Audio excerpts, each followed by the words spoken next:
Virgin Most Powerful Radio, sharing the gospel with clarity and charity.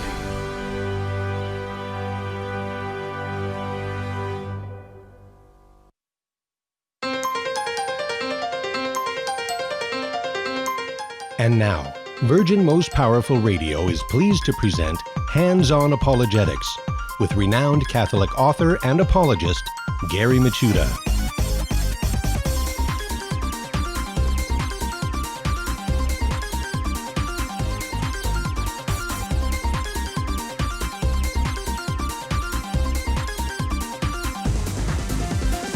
And welcome, everybody. Hands-On Apologetics. You have entered into Virgin Most Powerful's Apologetics Dojo. And thanks, Anita and Jesse, for that warm handoff.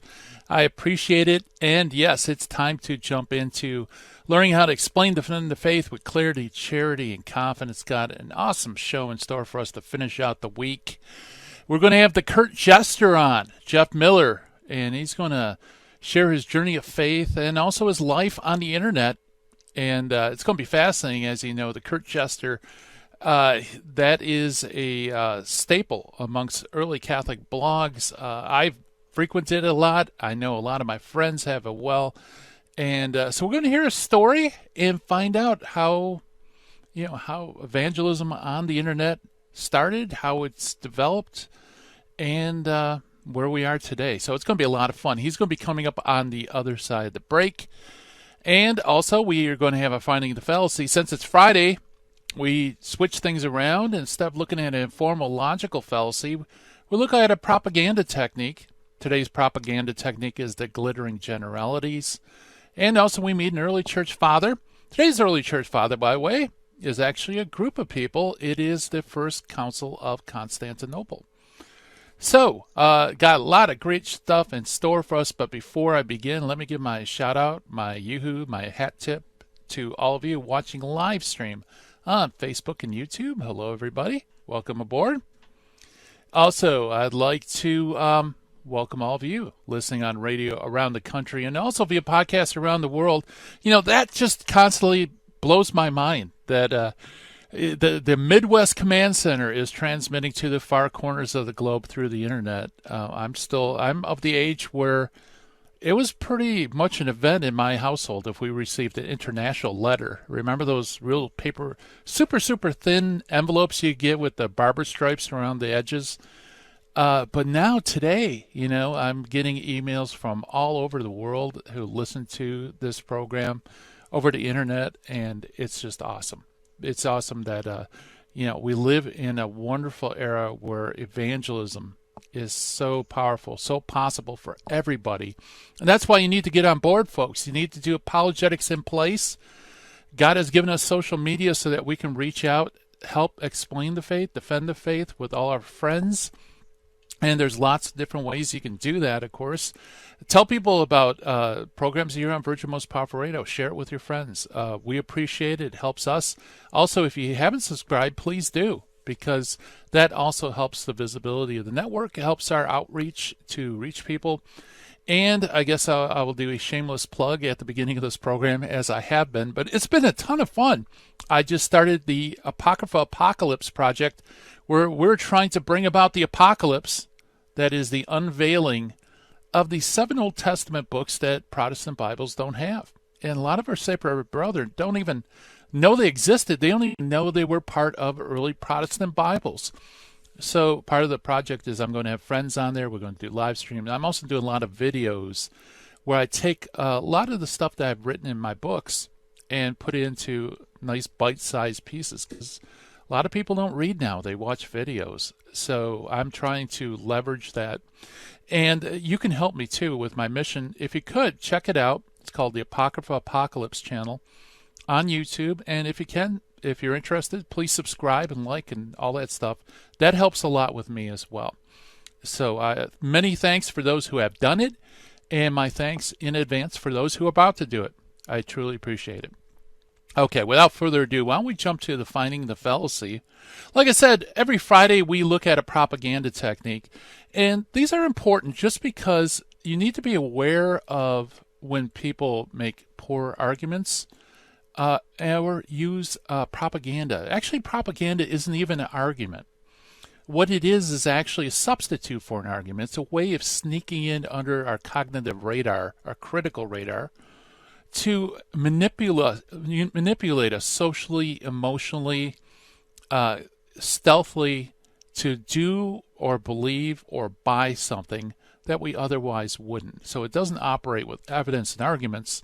Rather, it operates more on the level of just human nature and social manipulation. So today's propaganda technique is glittering generalities. And folks, this is used an awful lot. In fact, I won't mention people in the past, but whole political campaigns were based on glittering generalities. What is glittering generality? Well, there are emotionally appealing phrases so closely associated with highly valued concepts and beliefs that carry a conviction without supporting information or reason. And such highly valued concepts attract general approval and acclaim. So, in other words, there are certain words, terms, phrases that all human beings naturally have a gravitation towards. We like. It's attractive to us. Hence, it's glittering. And terms like hope, freedom, patriots, liberty, love, progress are such terms. Who is against hope? Who's against freedom? Who's against patriotism? Who's against liberty or love or progress, right? You would, to say you're against it, you would almost have to be a fool. No one would want to talk to you. So they're positive in and of themselves, but they're glittering, but they're also generalities. In other words, they don't define exactly what you mean by those words. So they're attractive, but they attract you to something that's not defined. For example, hope. Hope is a good thing. But hope demands an object. You have to hope for something. What do you hope for? And if that's left undefined, then we have a glittering generality. Same thing with freedom. Freedom from something, freedom to do something. If those things are not defined, freedom, although very positive, it can be very misleading. Nazis could be for freedom. It's freedom from communism and also from capitalism. Patriotism, liberty, love, same thing's true with love. Love demands an object. You just don't love. You love something or someone, right? So that's the propaganda that's used. It's glittering generalities where they'll promote certain terms and ideas that everybody can assert, everybody can affirm, everybody would be behind, but they don't define themselves. They're generalities, and so they're really useless. But nevertheless, it's very effective propaganda technique. Like I said, it's been used effectively in the political sphere. Is it used in the apologetic sphere? That is an interesting question. If it is, it would have to be a piece of rhetoric in a debate. Perhaps it is used. Off the top of my head, I can't think of an instance, but I'm sure you could probably use this in a debate as well, simply by using, positive, ill-defined terms or glittering generalities. And that's our finding the fallacy for today. Glittering fallacy. Glittering fallacy. It is a glittering fallacy, but it's really more of a glittering propaganda technique. The glittering generalities. All right, let's jump to the Meet the Early Church Father today. So there's early church father. It's actually a church council, the first council of Constantinople, 381. And let's see what Jurgen's Faith of the Early Fathers has to say about this council. Arianism was in decline sharply in the West at the death of Constantius in 361 AD. In 364 AD, after a short reigns of Julian and Jovian, the empire was again shared by co-emperors, Valentinian and Valens. In the West, Valentinian's policies favored orthodoxy, and in his empire, Arianism was soon a negligible factor. In the East, however, Valens was himself an ardent Arian, and his policies constituted a virtual persecution of the Orthodox faith. With his death, however, in 378 AD and the accession of Theodosius in 379 AD, Arianism began its sudden decline in the East. The purpose of the Council of Constantinople in 381 was to reassert the faith of Nicaea, to decide who is the rightful bishop of Constantinople, and to bring about a unity in the church in the face of numerous and disastrous divisions caused by the fragmentation of Arianism. And folks, by the way, if you don't know what Arianism is a belief that the Son was created by the Father. There was a time where the Son was not, and also that the Son is not equal to the Father. So Arianism was a very deadly Christological heresy. The idea of another general and plenary council was contemplated in 378-379, but was abandoned in 380 when it was seen that such a council would only arise political interest after the realignment of provinces that forced Theodosius in the Gratian, who had succeeded Valentinian in the west, the empire in 370 AD. Under the apprehension of a plenary council at this time, would have resulted only in mutual mistrust between East and West, and it was decided that Constantinople would be entirely Eastern Council, and it was then an ecumenical council, neither in its concept nor its convocation nor in its sessions. No Latin bishops were present when the council met. In answer to Theodosius's convocation in May of 381 AD, and Rome set no official representation in the council. Apparently, there was an instruction given by Pope Damasus to oppose the election of St. Gregory of Nazianzus, who Damasus distrusted.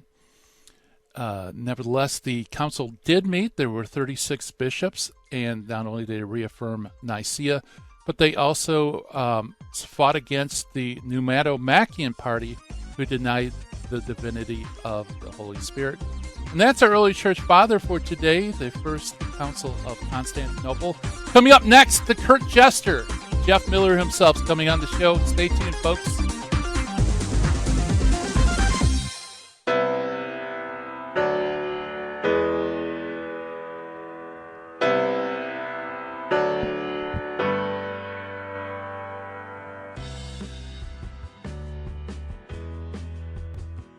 Sirach 11:24 says, "Do not say, I am self-sufficient. What harm can come to me now?" According to St. Catherine of Siena, presumption is like vermin burrowing at the root of the tree of our soul. If we do not uproot it with great care and humility, it will eventually destroy the soul. May God keep us from all presumption of mind and heart, and realize that we depend on Him for everything.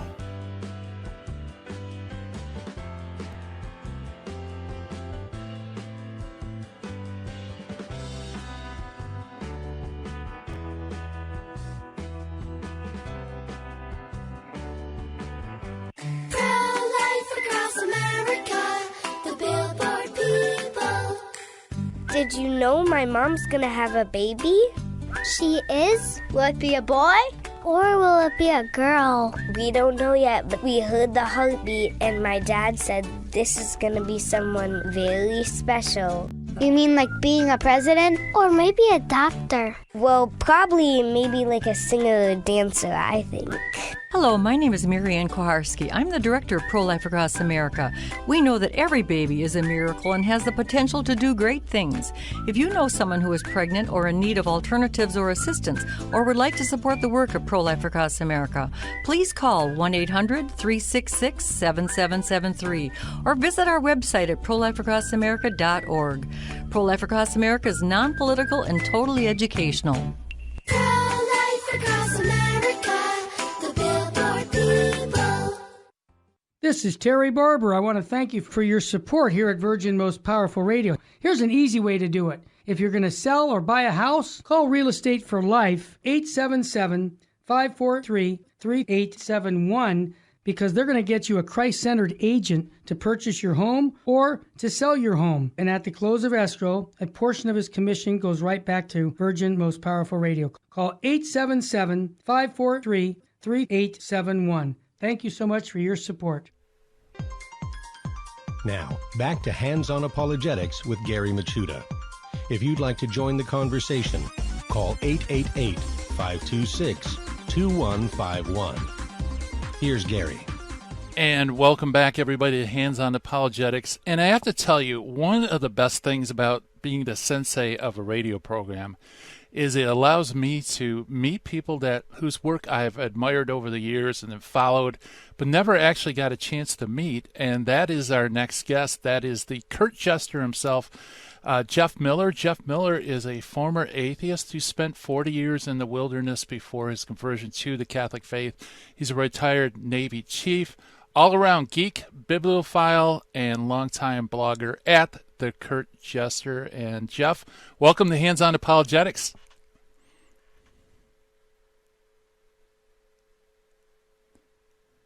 Jeff, I think you're muted.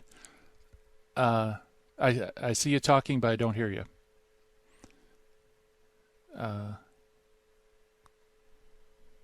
Okay. Yep. I'm not sure on what button you would hit to tell. How about that now? I got you. All right. I can hear you. I guess I wasn't the geek I thought I was. Hey, I don't know. When it comes to stuff like Skype and Zoom, I'm all thumbs. I mean, and I'm kind of a geek myself, so that's no problem, my friend. How you doing, Jeff? It's great, and it's great to be on your show. Ever since your show was pre-announced on the Terry and Jesse show, I look forward to it. I was already a fan of your books, and so I've listened to pretty much every episode. And your guests that you have on, so intelligent people that really were transformational in my faith. Of course, you have in a slum today to bring me on, but you'll have good guests next week. Oh no, not at all. Actually, this might be the pinnacle. So, if anything, the feeling's mutual, because what's funny is over the years I've followed your blog. I've really appreciated what you put up there. But I never met you, and it just, through a coincidence, I recognized your name, and so you're here. So I'd love to hear about your background. I didn't. Well, I guess maybe we should let you start. Where would you like to start with your journey of faith? Well, I'll go all the way back to the beginning. That is, the day I was born. Of course, I'm not going to go too long, but that's a good start, because I was born the day after Pius XII died. So I was born in an interregnum. And later on, when I found that out, I thought that was kind of a metaphor for my life, because for 40 years, I was basically, I had no pope, I had no God, it was all me. There was never a time I believed in God growing up. I was always, as soon as I realized I was an atheist, I was an atheist. God never, I never looked into any truth claims. I just thought it was all nonsense and something ridiculous, pie in the sky, that we're going to, transform all that. And I'm glad I'm living in the space age where people are living on science and rationality and all this other stuff. And so that was pretty much my starting point. Yeah. Now, was your family atheist as well, or were you the black sheep? But so I grew up in Portland, Oregon, and that's not exactly a place known for faith and everything else. And so I was never challenged by that. My father called himself a retired Christian, and he was pretty much my idol, because he was so intelligent, he was so well read, he could do almost anything. And so I saw this, and he never talked about religion. He wasn't like anti-religious, but it was never a conversation. My mother actually became Catholic when I was in high school, but I didn't know about it. Oh, that's how quiet, religion was in my family. It was never discussed. And even among my relatives that were religious, I never heard any conversations about it. And that was kind of fine with me.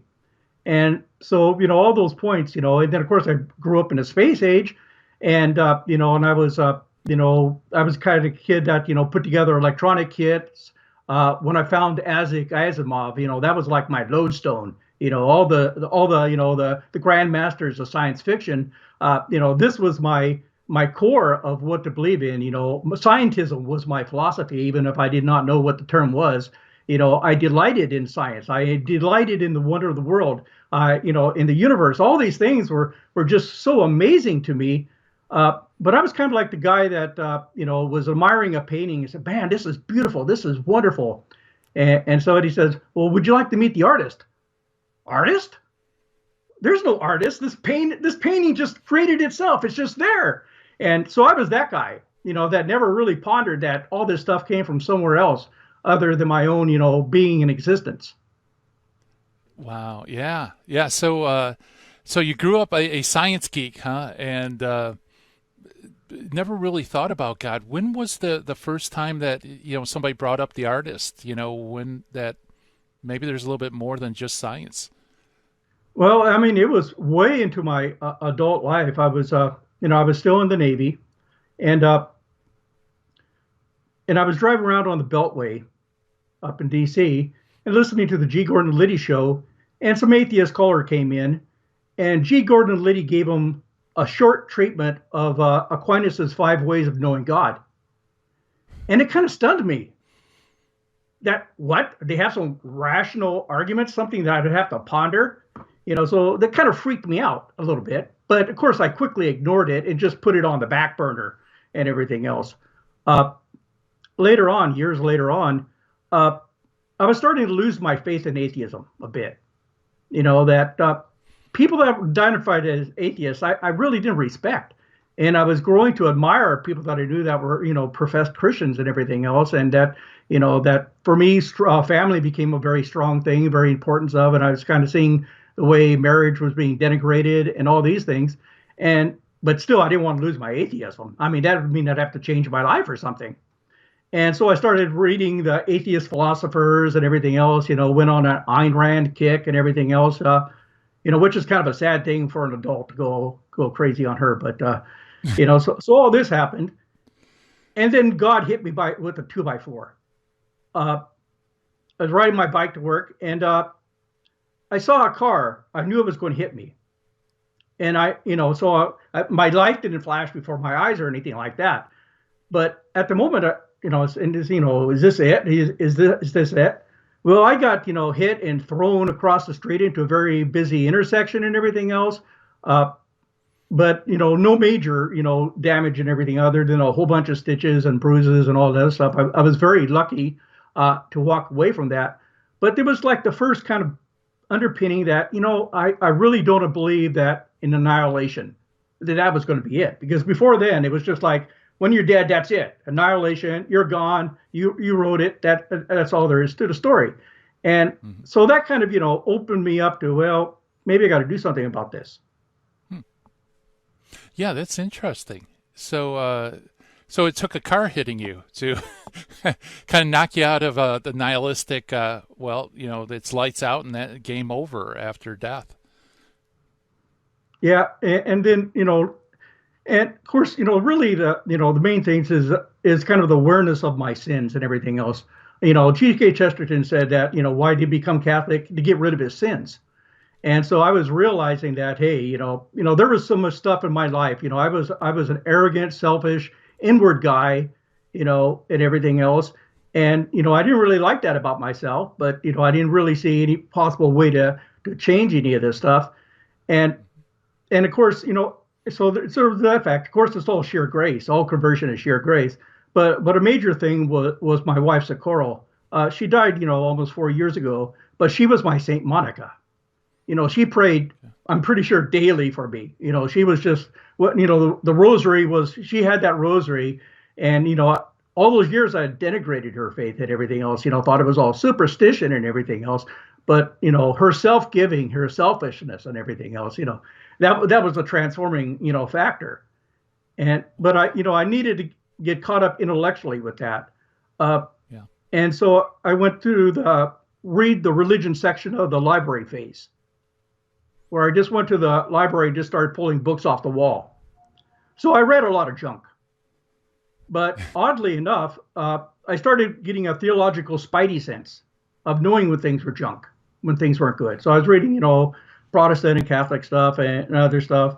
And I started seeing a consistency in the Catholic books, that there was something there, that there was something all pinned together, that it was an edifice built on everything. It was symphonic, that the truth in everything, well, this connects to this and this connects to this. Oh, they justify this by that.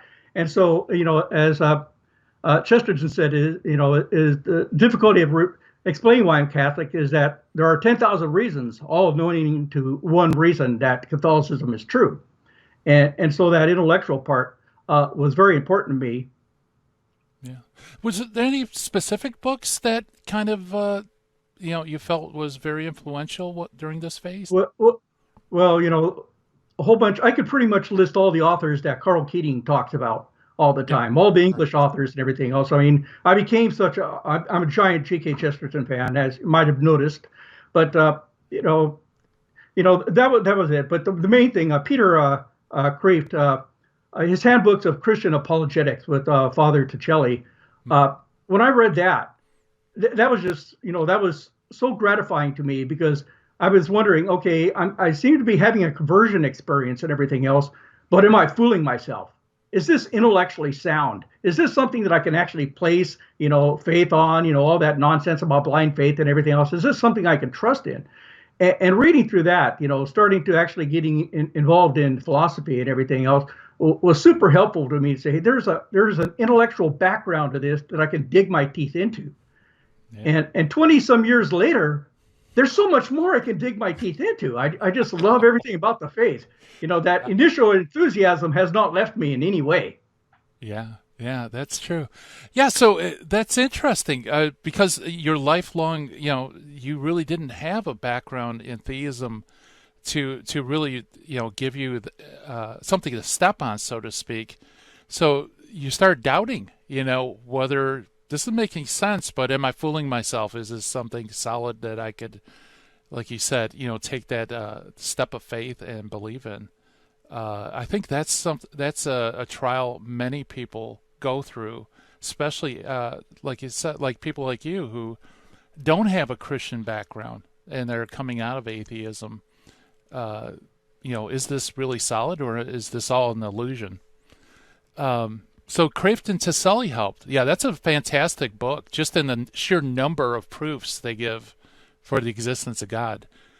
Oh yeah, and then Frank Sheed was another, major, once I started reading this and stuff, his description of the Trinity is just majestic and everything else. And so, the church has such a treasury. And there's so much that we can read from and learn from, the whole history of the saints and everything else. And then, of course, Augustine was another kind of a great, thing. Like C.S. Lewis talked about, that we have chronological snobbery. Yeah, I was definitely a chronological snob. And when I read Augustine, I said, whoa, was I wrong? I mean, was I wrong? Wow. Yeah, I hear the music coming up, Jeff. We're talking with Jeff Miller, the Curt Jester, and more to come on the other side of the break. You're listening to Hands On Apologetics.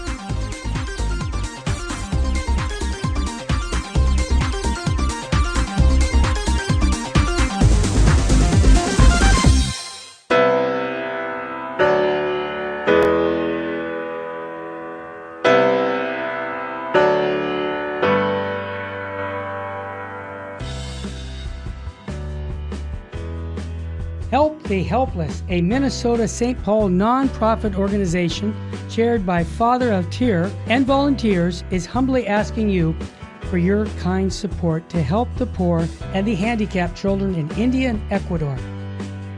Through financial support from the Help of the Helpless benefactors, the children are provided with clothing, food, education, shelter, and the teachings of the Catholic Church. The mission is to help children thrive and become self-sufficient young adults leading productive lives. We also provide aid to poor families in Ecuador with food baskets, medicines, medical assistance, and help with funeral needs for the deceased. The work in India is done by Father Antonio's organization, St. Mary's. In Ecuador, the work is being done by the Servant Sisters of the Home of Mother. You can call us at 877-762-8857. To learn more, please visit our website, www.helpthehelpless.org. God bless you.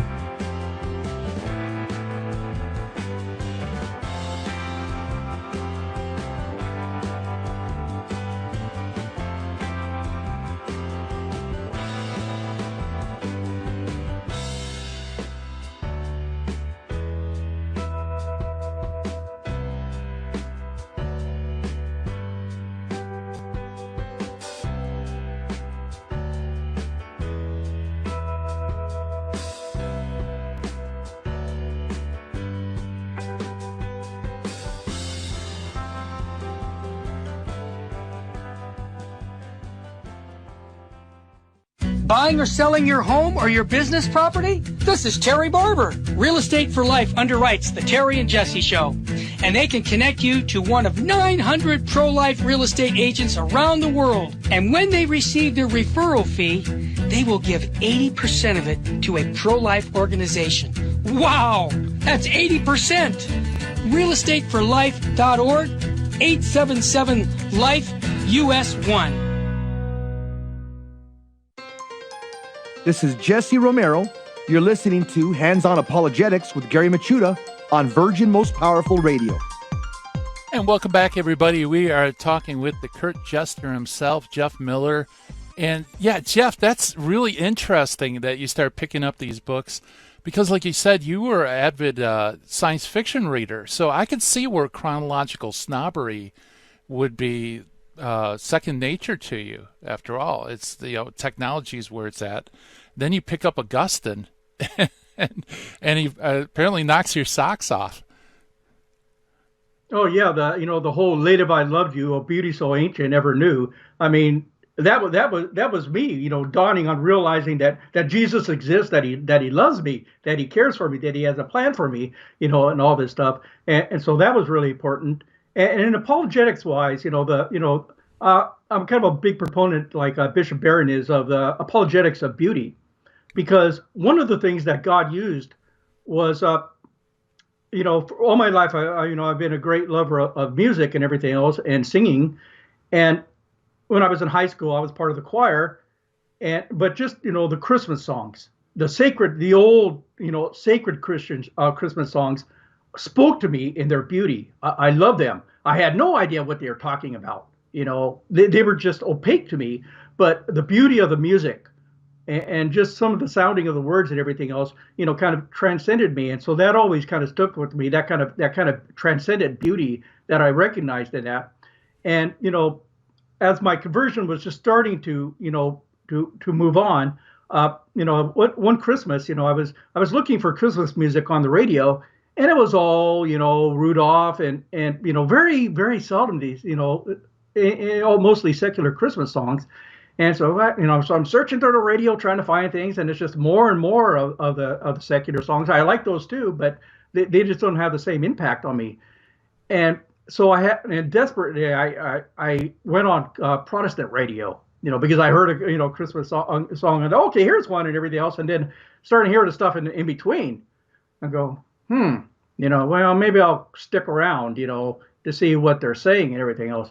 And so in some ways, that there was kind of an evangelization that made me step a little bit more forward and everything else to take, Christianity, more seriously, okay, I got to investigate these truth claims and everything else. So, so that was kind of another kind of a major part of that.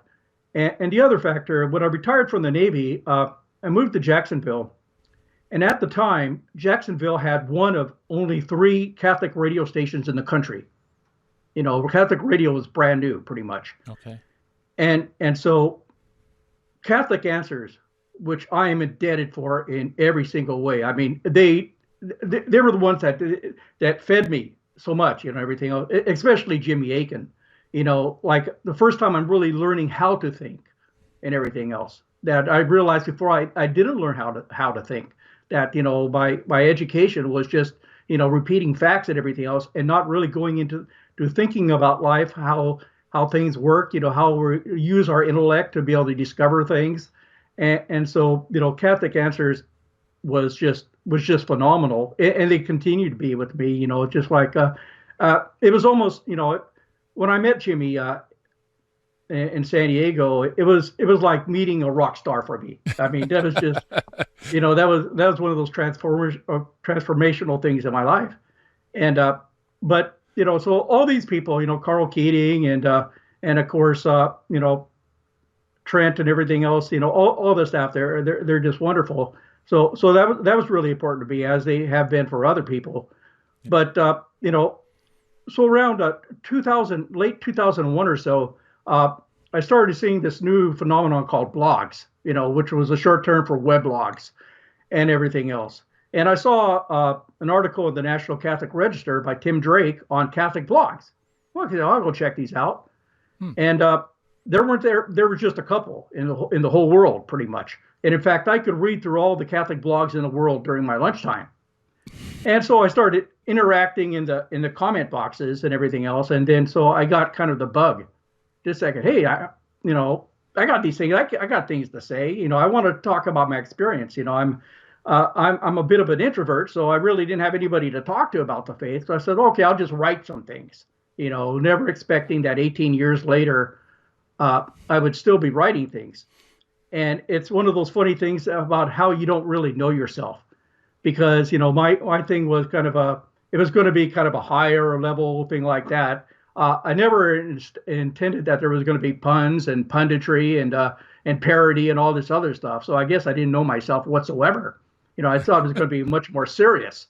Was it originally called the Curt Jester? No, it was originally later. That was later, 6 months later. It was originally called Atheist to a Theist. Ah, okay. And everything else.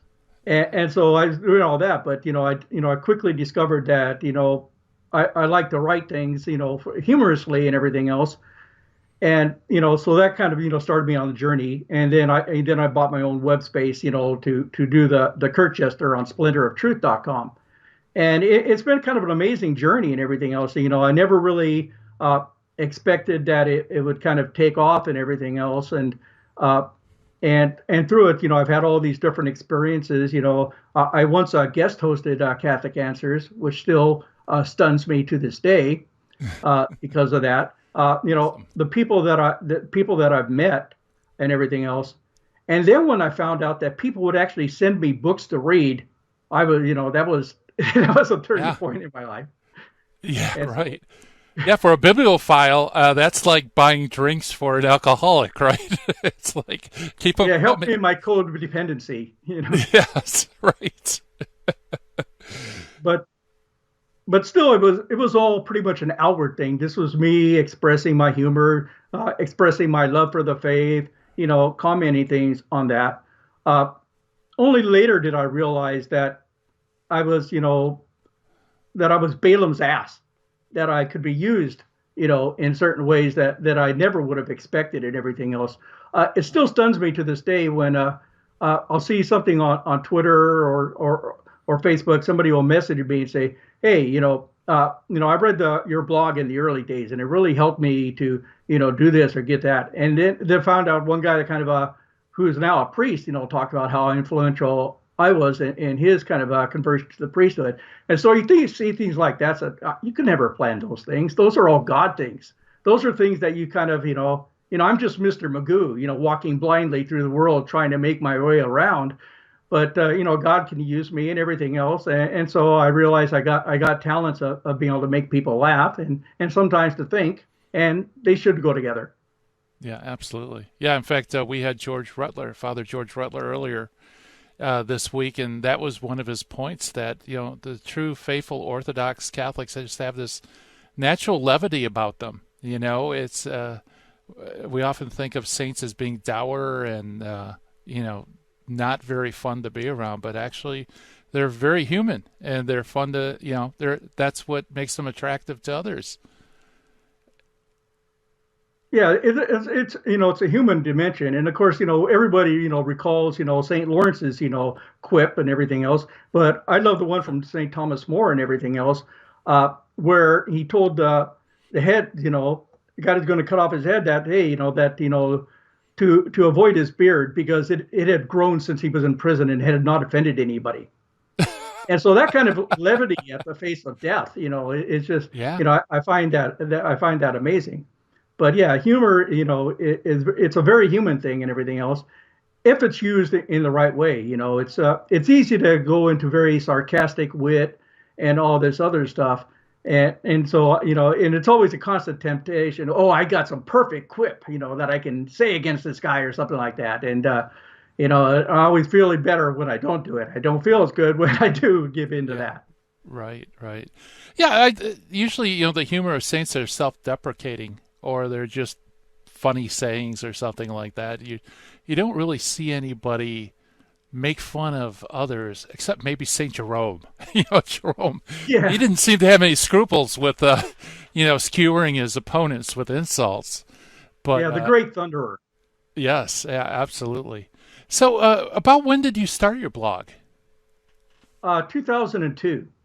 Okay, So it's a little bit over 18 years. But So this was- I'm kind of Go ahead.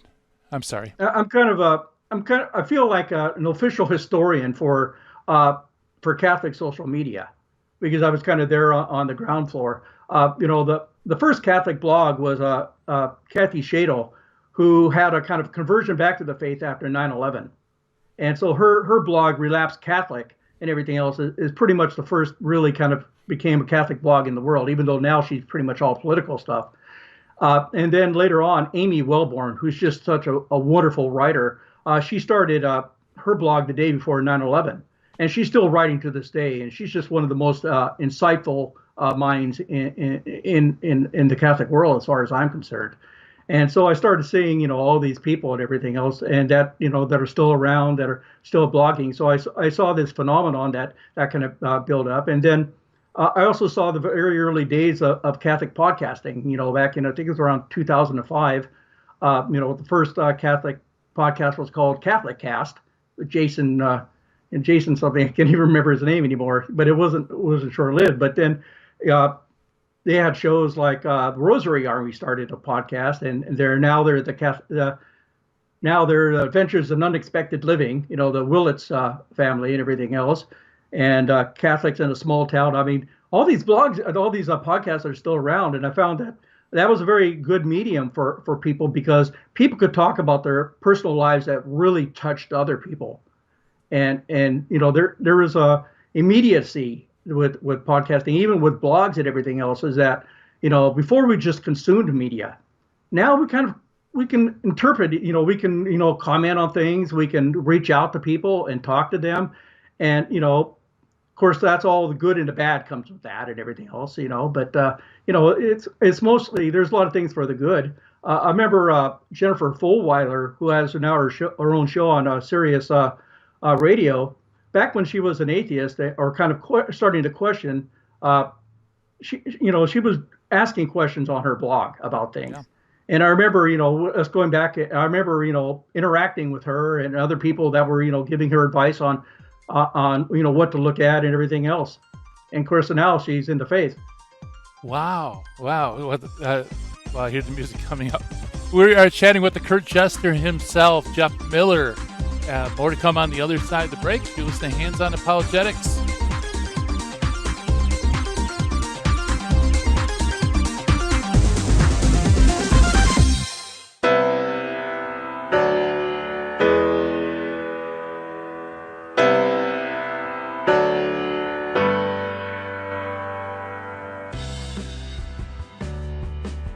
Hi, this is Jesse Romero from the Terry and Jesse Show, also from Jesus 911.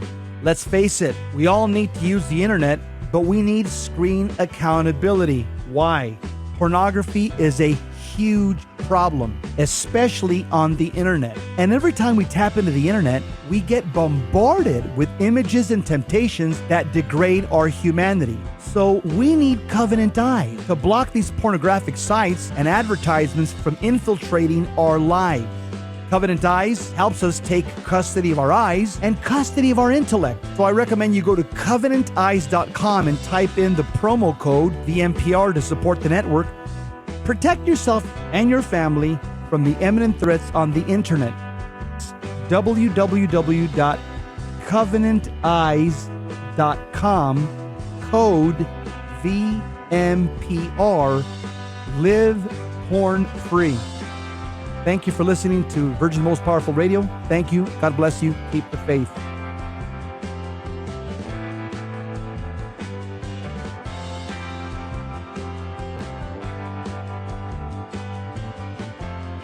If you shop on Amazon.com, there's an easy way to support Virgin Most Powerful Radio. Just visit smile.amazon.com and type in Catholic Resource Center under the desired charity. Now, when you log into your Amazon account and purchase products, a portion of it will automatically go to support Virgin Most Powerful Radio at no cost to you.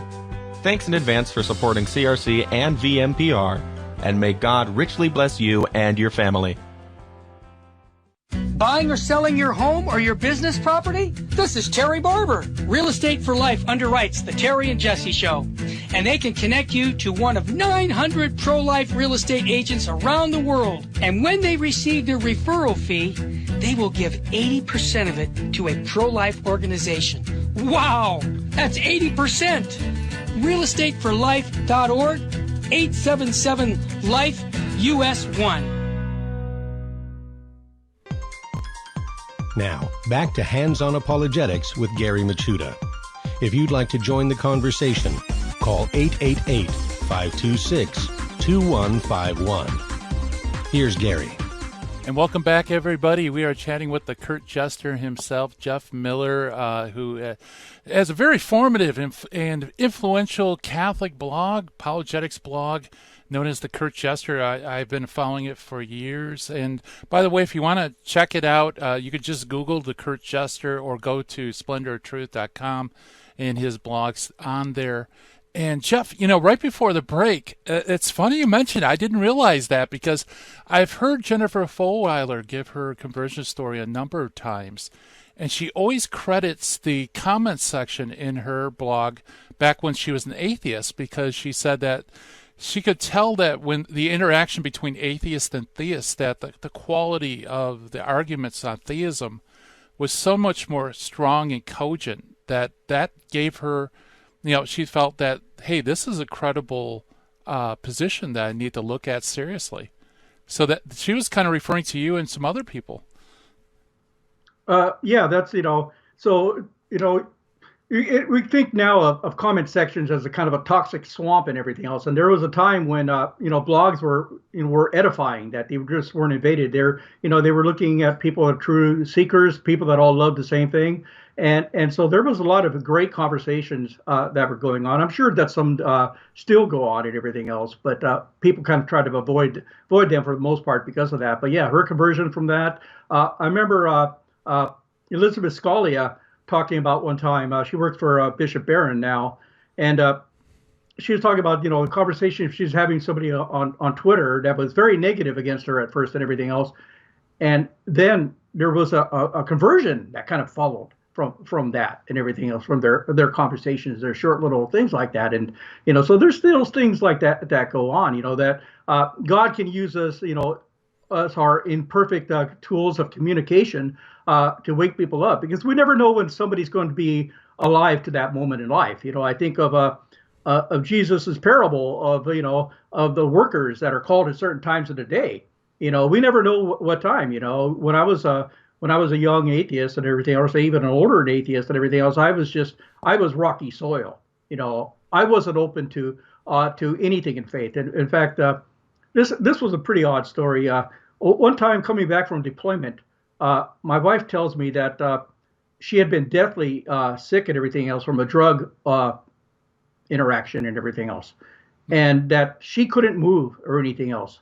And she was just praying because of the kids, our two kids and everything else.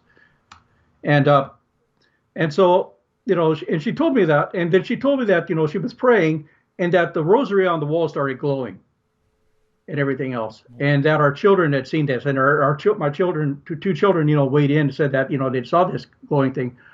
I was going to have none of it. Oh, okay. A car headlight, did all this stuff, that there's reflections, and my wife, who was not a liar in any way, or my children and everything else, I should have given them some credibility, but no, I just totally refused to accept anything that they had to say.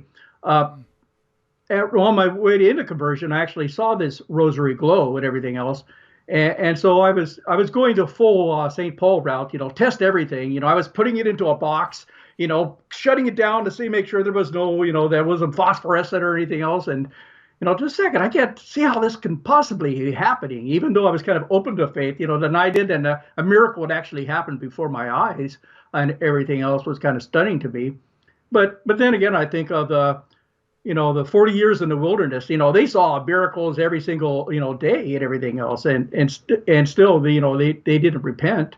We talk about, God's hiddenness and everything else. But even when he, shows himself and everything else, doesn't mean that people automatically, make an act of contrition and or anything else. It takes a lot of things, like that Nobel doctor that witnessed two different miracles at Lourdes. And it took him all those years before he, finally came into the faith. But he saw these direct miracles and, explained them away. Yeah, absolutely. Yeah, the challenge is, God, if you could perform a miracle, I believe, but, God knows that no matter how many miracles he performs, that's not going to change somebody who is unwilling to believe, right? They'll just say, I had a psychotic episode, I took the medicine, or I ate bad fish, or anything, but to say, wow, this has to be divine. It takes God's grace. Yeah, our free will and everything else is super scary in a lot of ways. It'd be nice to be able to do the once saved, always saved and everything. It'd be nice to believe in that. And, of course, I've been telling my conversion story, but, the thing about it is conversion stories are always, in process and everything else. And so, it's that, embracing the cross daily, really growing in the faith all the time, that it's just something that you have to let it be transformative, and to have the humility that, that you can, go off in wrong tangents and everything else, and that you need to, to shake yourself up. I found that my whole life is a process of finding that I'm wrong. Yeah, same here. Welcome to the club. I do that daily on this show, by the way, which is broadcast all over the place, which is even more humbling. So I have a question for you. So you started your blog. Of course, you don't get immediate feedback, really. I mean, you have to constantly be adding to the blog to get a following, right? Was that difficult at first? Just putting content out there, wondering if anybody's even looking at it? Yeah, well, part of that is that there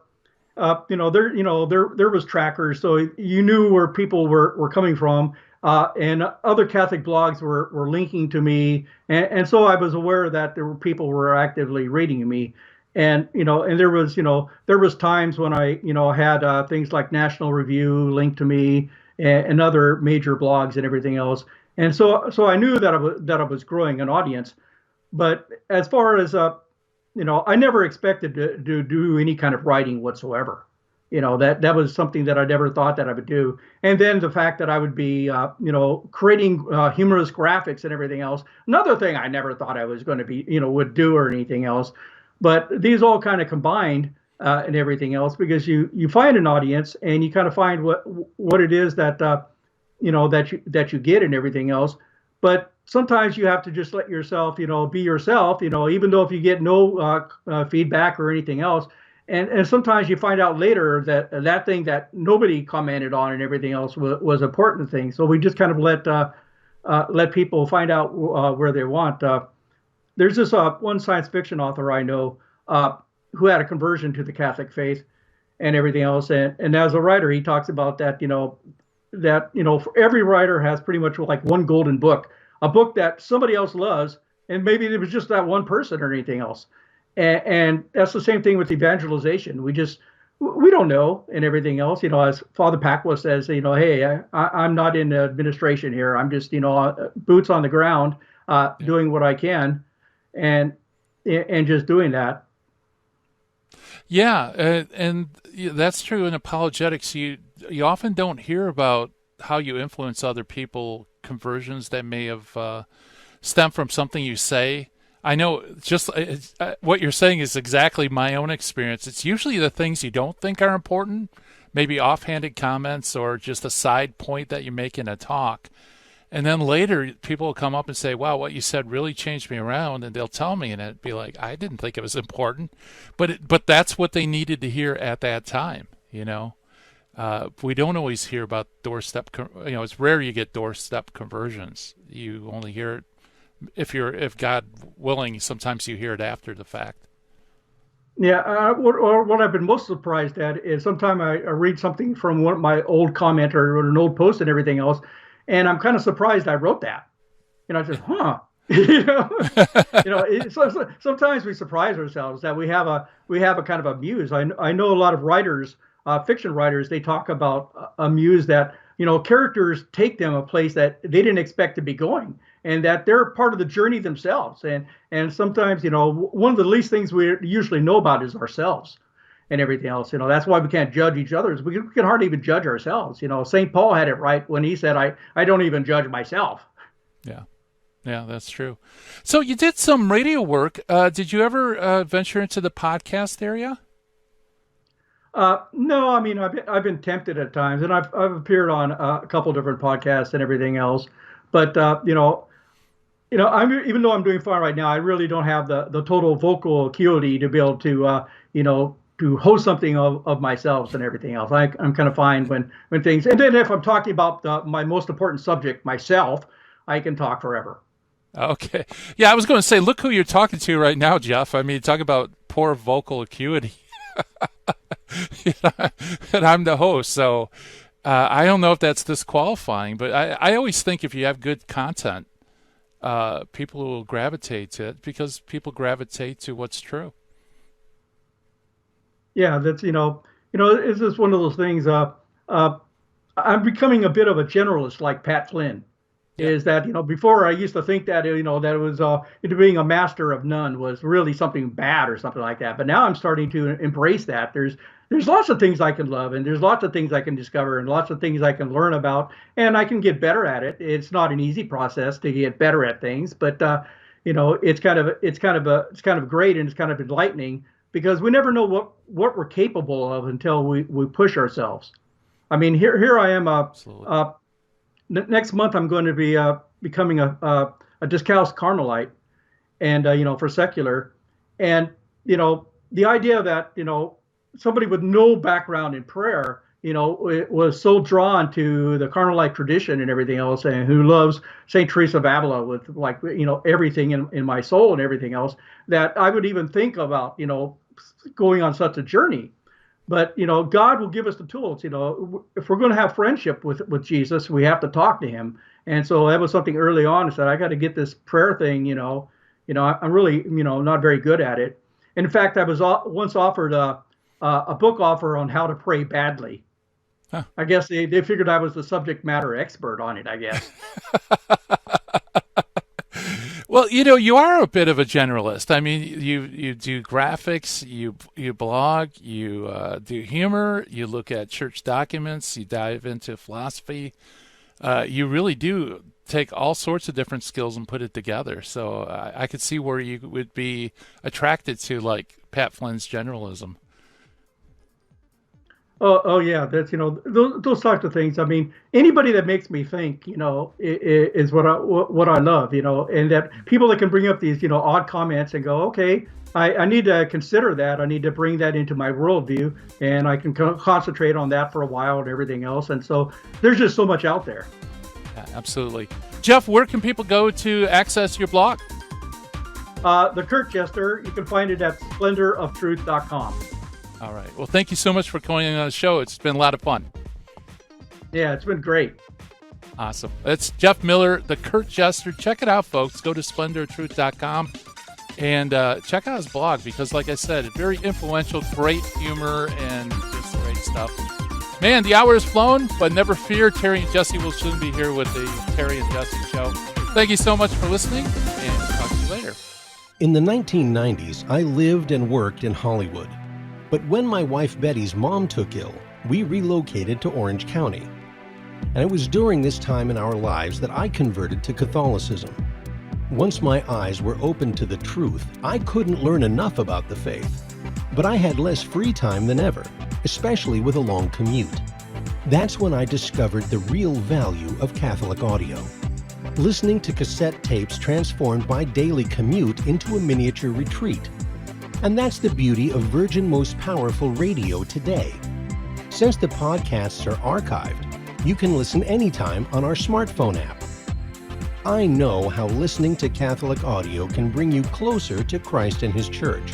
So I encourage you to visit the App Store or go to vmpr.org and download the app today.